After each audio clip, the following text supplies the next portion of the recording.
एक छोटी सी झोपड़ी में दो दोस्त रहते थे, रामू और सामू। रामू कचरे की गाड़ी चलाता था और सामू रोड के किनारे बैठकर भीख मांगा करता था। जिंदगी में पैसा नहीं था। रामू रामू सामू सामू सामू लेकिन एक दूसरे के लिए दिल जरूर था। एक दिन रामू कचरा फेंकने के लिए अपनी गाड़ी लेकर नदी के किनारे आता है। गाड़ी रोकता है और जैसे ही वो कचरा फेंकने के लिए उतरता है, तभी उसकी नजर पड़ती है एक चमकदार चीज पर। वो हैरान होकर बोलता है, अरे ये तो किसी राजा महाराजा का लगता है। वो उसे उठाता है और साफ करने लगता है। तभी अचानक उस चिराग से निकलता है एक भयानक रूप वाला जिनी। इस बार उसका चेहरा और भी रहस्यमय था। आंखों में कुछ अजीब सी चमक थी। जिनी बोलता है, मैं हूँ जिनी, मैं तेरी 3 इच्छाएं पूरी कर सकता हूँ, लेकिन ध्यान रहे हर इच्छा की अपनी कीमत होगी। रामू अंदर ही अंदर सोचता है, अरे बाप रे, शायद अब जिंदगी में कुछ रंग भरेगा। फिर वो कहता है, मेरी पहली इच्छा है हमारे पास एक बड़ा सा घर हो। जिनी एक छुटकी बजाता है और बिना कुछ कहे गायब हो जाता है। रामू गुस्से में बोलता है, अरे क्या बेवड़ा है, छुटकी बजाया और चला गया। फिर रामू अपनी झोपड़ी की तरफ लौटता है और जैसे ही उसकी नजर झोपड़ी पर पड़ती है, उसकी आंख फटी की फटी रह जाती है। उसकी पुरानी झोपड़ी की जगह एक बड़ा सा महल खड़ा था। रामू खुशी से चिल्ला रहा था, नाच रहा था, झूम रहा था, लेकिन उधर उसका दोस्त सामू रोड के किनारे भीख मांग रहा था। तभी अचानक एक तेज गाड़ी आई और उसे कुचल के चली गई। जब रामू को पता चला, वो भाग के आया, सामू को देखा और वहीं रो पड़ा। फिर उसे एक पास के कब्रिस्तान में दफना दिया। तभी जिनी दोबारा आता है और बोलता है, बता तेरी दूसरी इच्छा क्या है।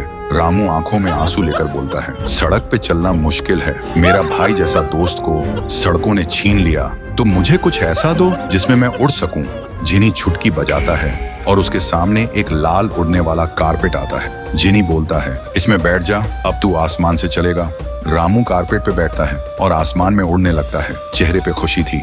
वह देखता है पूरा गांव ऊपर से छोटा सा लग रहा था। काफी देर तक वो आसमान में उड़ते रहा, लेकिन जब वो घर वापस आया तो उसने देखा उसका महल जलकर राख हो चुका था। रामू वहीं गिर गया और फूट फूट कर रोने लगा।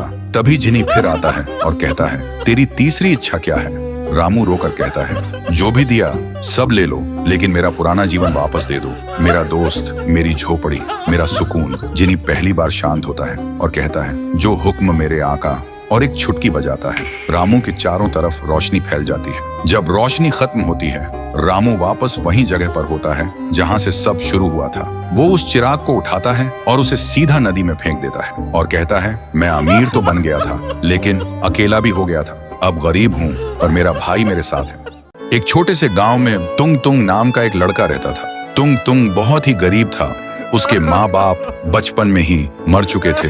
वो दूसरों के खेतों में काम करके अपना पेट पालता था। एक दिन काम खत्म करके तुंग तुंग पेड़ की छांव में बैठकर चुपचाप खाना खा रहा था। तभी गांव के 2 शैतान बच्चे आए और बोला, क्या रे भूखे, बिना पानी के खा रहा है, ये ले पानी। और बिना शर्म किए उसके ऊपर सूसू कर दिया और दोनों हंस के चले गए। तुंग तुंग की जिंदगी एक जीता जागता नरक बन चुकी थी। एक दिन पास के गांव में एक बड़ा मेला लगा था। तुंग तुंग ने सोचा, अगर मैं मेले में जाकर कुछ बेच लूं तो शायद जिंदगी की तकलीफ थोड़ी कम हो जाए। फिर वो किसी से उधार पे बाइक लेकर रात के अंधेरे में निकल पड़ा। मगर कुछ दूर जाने के बाद एक तेज रफ्तार गाड़ी ने उसे कुचल दिया। उसका सिर सड़क पे कुचल गया था। उसका लाश रात भर वहीं रास्ते पर पड़ी रही और सुबह उसकी लाश के पास सारा गांव जमा हो गया। कोई कोई कह रहा था, अच्छा हुआ एक भूखा कम हुआ, वैसे भी जिंदा रह के करता क्या था।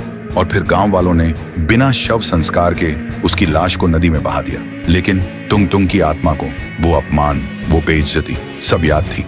फिर एक रात एक बच्चा सो रहा था। तभी वो अचानक चिल्लाने लगा, छोड़ दो मुझे, मत काटो, छोड़ दो। और सुबह उसका लाश एक पेड़ से उल्टा लटका मिला, बिना सिर के। पूरा गांव हिल गया। किसी को कुछ समझ में नहीं आया।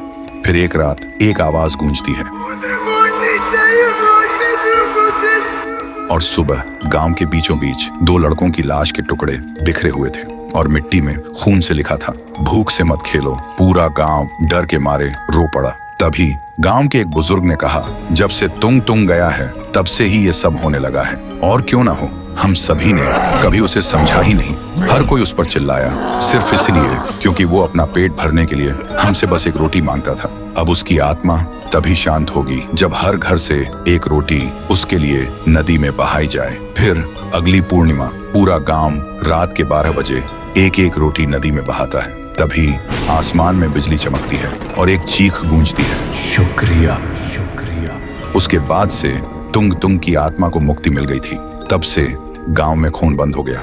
गांव के लोग अब खुशी से जीने लगे थे। लेकिन हर पूर्णिमा को आज भी गांव के लोग डर के मारे एक एक रोटी उस नदी में बहाते थे। तो दोस्तों, भूख से बड़ी कोई बद्दुआ नहीं होती। कभी किसी को रोटी मांगते देखो तो हंसना मत, कमेंट करो तुंग तुंग को खाना दो अगर तुम्हारा दिल अब भी जिंदा है।